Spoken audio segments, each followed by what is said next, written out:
জানেন যে আমরা আননেসেসারি অপ্রয়োজনীয় বিদেশ সফর সরকারি কর্মকর্তাদের বন্ধে আমরা একটা রুল চেয়েছিলাম এবং মাননীয় কৃষিমন্ত্রীর পার্সোনাল অ্যাসিস্ট্যান্ট, যিনি পার্সোনাল অ্যাসিস্ট্যান্ট পরিচয় গোপন করেন, উনি একটা ব্যবসায়িক প্রতিষ্ঠানের প্রধান হিসাবে নেদারল্যান্ডে গিয়েছেন, যদিও নিজের খরচে গিয়েছেন। আমরা এটা বলছিলাম যে এটা কোনোভাবে আইনসিদ্ধ হয় না, এটা পেনাল কোডের 168-এ পড়ে, কারণ কোনো সরকারি কর্মকর্তা কোনোভাবেই উনি কোনো ব্যবসার সাথে সম্পৃক্ত হইতে পারেন না। মাননীয় আদালত শুনেছেন এবং মাননীয় অ্যাটর্নি জেনারেল ভেহেমেন্টলি এটা অপোজ করেছেন। উনি বলেছেন যে মাননীয় অ্যাটর্নি জেনারেল সরকারের পক্ষে যে কথাগুলো বলেছেন, এটার প্রথম কথা হচ্ছে গিয়ে যে এটা অনেক উপর থেকে ওনাকে বলা হয়েছে এটা দেখার জন্য। আরেকটি কথা বলেছেন যে এই উনিও আমার যে ইন্টেনশনটা যেটা যে কোনোভাবেই যেন আননেসেসারি কোনো ট্যুর যেন না হইতে পারে, এটার সাথে উনি একমত। তবে এই বিষয়টাতে একটা এখন তদন্ত হওয়ার বা তদন্তের বিষয় বা রুল ইস্যু না করে উনি নিজে আন্ডারটেকিং বা উনি দায়িত্ব নিয়ে বলেছেন কোর্টে যে আমি দায়িত্ব নিচ্ছি যে 12ই মে যে প্রজ্ঞাপনটা হয়েছে বাংলাদেশে, গভর্নমেন্ট যে প্রজ্ঞাপনটা দিয়েছেন যে কোনো ধরনের সফর বা কোনো ধরনের আননেসেসারি ট্রিপ বিদেশে এগুলো করা যাবে না, এই কী যেন সার্কুলারটি যেন স্ট্রংলি মানা হয়, আগেও হয়েছে এখনও হবে, এই দায়িত্ব অ্যাটর্নি জেনারেল নিজে নিয়েছেন।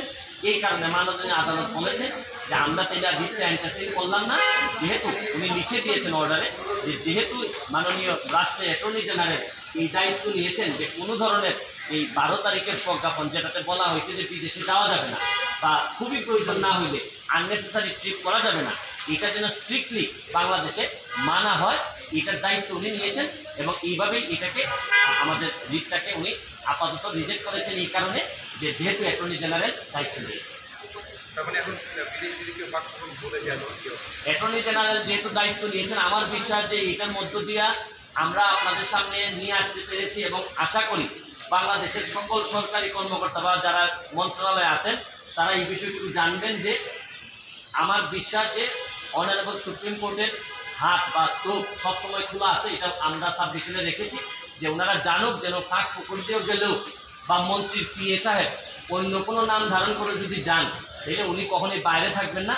এটা আমি বিশ্বাস করি যে প্রধানমন্ত্রী জননেত্রী শেখ হাসিনার যে এই সময়ে যে বাজেট কাটছাট করে যে টিকে থাকার যে সংগ্রাম, এই সংগ্রামে সবাই সহযোগী হবেন বলে আমি বিশ্বাস করি। আপনি একটা বলেছেন যে করোনার সময় কি পরিমাণ টাকা এবং বাচ্চা এবং বাজেট, আমরা করোনার সময় তো কেউ যেতে পারেন নাই বিদেশে, কারণ ভয়েই যেতে পারেন নাই, ওই সময় আর ট্যুরের প্রয়োজন পড়ে নাই।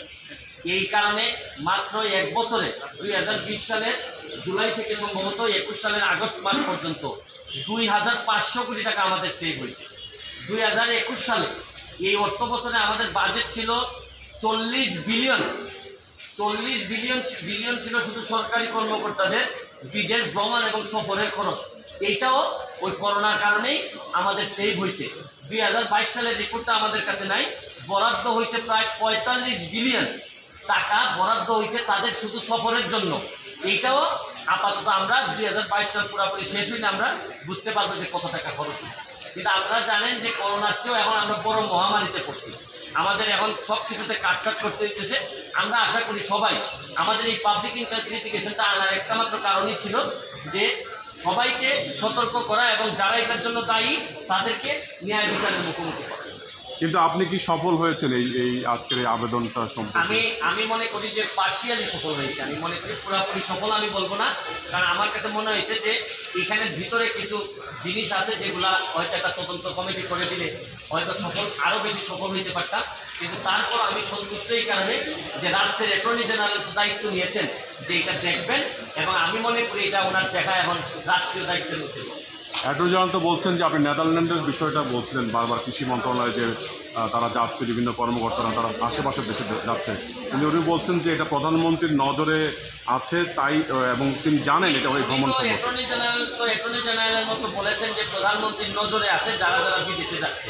তো ওই সময় আমার সাবমিশন ছিল যে আপনারা মাইনরটাও তো অনেক সময় অনেক জিনিস ভিতরে গেলে দেখতে পারেন যে কী পরিমাণ অসৎ মানুষ আছে। মাননীয় প্রাইম মিনিস্টারও তো সাথে যারা আছেন, আশেপাশে যারা আছেন, আমাদের মন্ত্রীবর্গ যারা আছেন, তাদের পিএস এপিএস যারা আছেন, সবাই তো সৎ, এটা পৃথিবীর কেউই বলবে না। এবং আমাদের কথা তো আমরা তো আদালতে নিয়ে আসি ওই জিনিসগুলাই যেগুলো দেখা যাচ্ছে যে প্রাইম মিনিস্টারকে অনেক সময় ভুল বুঝাইয়া যে আমরা কৃষিক্ষেত্রে ব্যাপক উন্নয়ন সাধন করব, আমাদের 200 লোক যাওয়া দরকার। আমাদের নেত্রী হয়তো ভাবতেছেন যে না আসলে তো কৃষি উন্নয়নে যাওয়া দরকার, কিন্তু এরা দেখা যাচ্ছে যে কর্মকর্তা না গিয়ে কর্মকর্তার স্ত্রী আবার কর্মকর্তার স্বামী এই ধরনের লোকজন নিয়ে যাচ্ছে। সব জিনিস তার প্রধানমন্ত্রীর চোখে পড়ে না, কিন্তু পরবর্তীতে যখন চোখে পড়ে অনেক লোক হয়তো আমার মতো আদালতে দাঁড়াইতে পারেন না, কিন্তু আলটিমেটলি তো সরকার আমাদের ক্ষতিগ্রস্ত হয় দেশ এবং সরকার। ঠিক আছে।